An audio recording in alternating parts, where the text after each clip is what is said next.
Welcome to अकेडजा। इस video में मैं आपको बताने जा रहा हूँ projectile fire down the incline का कंसेप्ट। यहाँ पर हमने इससे पहले डिस्कस कर चुके हैं जिसमें प्रोजेक्टाइल को अप द इंक्लाइन फायर किया था, यहाँ पर डाउन द इंक्लाइन फायर कर रहे हैं और बड़ा ही सिमिलर सा कंसेप्ट है।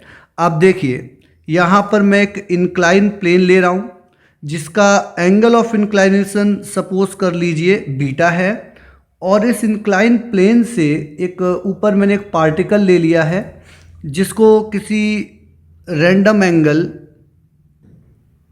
अल्फ़ा, जो कि इंक्लाइन प्लेन से, ये ध्यान रखना ये जो अल्फ़ा है ये फ्रॉम इंक्लाइन है, अल्फ़ा जो है वो फ्रॉम इंक्लाइन है, जबकि अगर आप बीटा को देखोगे जो इंक्लाइनेशन बीटा है वो फ्रॉम हॉरिजॉन्टल है। ये छोटी छोटी बातें भी हमको ध्यान रखनी पड़ती हैं। ये हॉरिजॉन्टल है हमारे लिए। तो यहाँ पर हमको करना क्या है कॉन्सेप्चुअली, कि जहाँ से हमने इसको फेंका है उसको ओरिजिन मानते हुए एक्स और वाई कोऑर्डिनेट डिसाइड कर देने हैं, जिसमें अलोंग द इंक्लाइन मैंने एक्स कोऑर्डिनेट लिया हुआ है और परपेंडिकुलर टू द इंक्लाइन ऊपर की तरफ वाई एक्सिस ली हुई है। अगर हम ग्रेविटी की बात करें तो ग्रेविटी की कारण जो एक्सीलरेशन होता है वो तो हमेशा ही डाउनवर्ड होगा, वर्टिकल होगा। तो हमें यहाँ पर करना क्या पड़ता है कंसेप्ट में कि इस एक्सीलरेशन को हमें रिजॉल्व करना पड़ता है। प्रोजेक्टाइल के सवाल करते समय हम वेलोसिटी के तो कंपोनेंट करते ही हैं, बस यहाँ पर नया क्या आ जाता है कि हमें एक्सीलरेशन ड्यू टू ग्रेविटी को भी रिजॉल्व करना पड़ता है। जहाँ पर ये जो एंगल है आप देख रहे हो ये बीटा ही होगा, तो ये कंपोनेंट हो जाएगा हमारे लिए जी कॉस बीटा, और ये अलोंग द इंक्लाइन कंपोनेंट हो जाएगा जी साइन बीटा।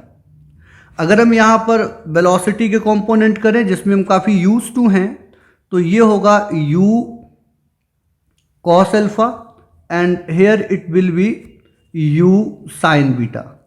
मैं एक लिस्ट बना लेता हूँ प्रॉपरली कि जिसमें मैंने x एक्सिस और y एक्सिस को बिल्कुल सेपरेट कर लूँगा।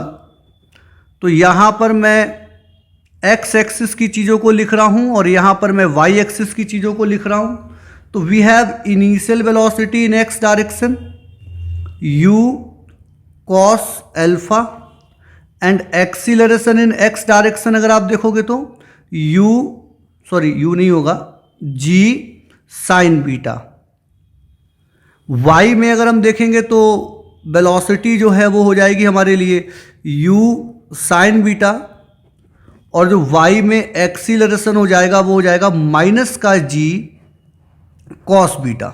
ये माइनस साइन पे आपको ध्यान देना है कि अगर हम x में देखें, अलोंग द x देखें, तो जो एक्सीलरेशन है x में और जो x में ये वेलोसिटी है, दोनों सेम डायरेक्शन में थे, दोनों ही डाउन द इंक्लाइन है, तो इसीलिए दोनों में सेम साइन डायरेक्शन होने की वजह से पॉजिटिव पॉजिटिव है यहाँ पर।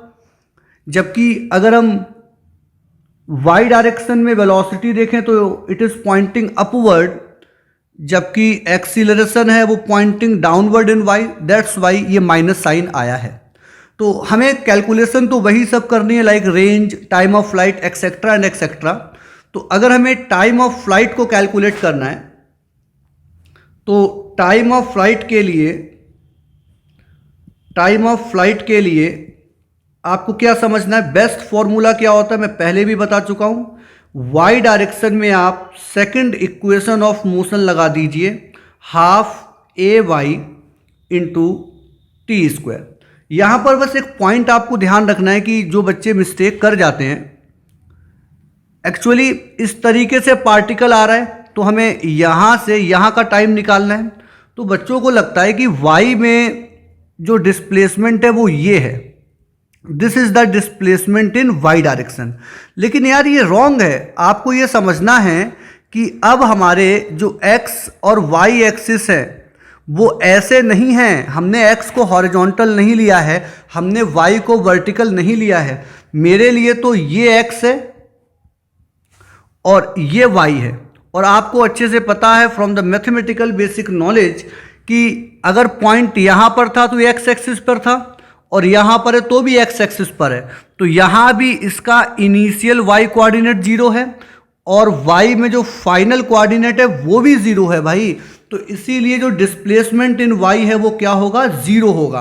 तो यहाँ पर बच्चे क्यों मिस्टेक करते हैं कि वो एक्सिस तो चेंज कर लेते हैं बट कैलकुलेशन के दौरान उनके दिमाग में वो हॉरिजॉन्टल वर्टिकल चलता रहता है। तो यू वाई और ए वाई तो हम अपनी टेबल से उठा लेंगे, जो कि हैं आप देखोगे you sign beta plus half minus का जी, सॉरी साइन बीटा नहीं है इधर, ये मैं गलत लिख गया, यू साइन अल्फा, यहां भी मिस्टेक हो गई है, यू साइन अल्फा और माइनस का half g cos beta into t square. तो जब आप इसको सॉल्व करोगे तो यहां से आपको टाइम ऑफ फ्लाइट मिल जाएगा 2u sine alpha divide by g cos beta. तो ये हमारा टाइम ऑफ फ्लाइट का फॉर्मूला आ जाएगा।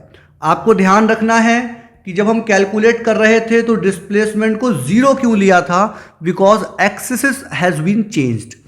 अब मुझे क्या कैलकुलेट करना है, जो सेकंड पॉपुलर चीज कैलकुलेट की जाती है वो यहां से लेके यहां तक की दूरी है। तो बेसिकली इस दूरी को देखें अगर हम, तो x डायरेक्शन में covered distance by the particle है इन सेम टाइम।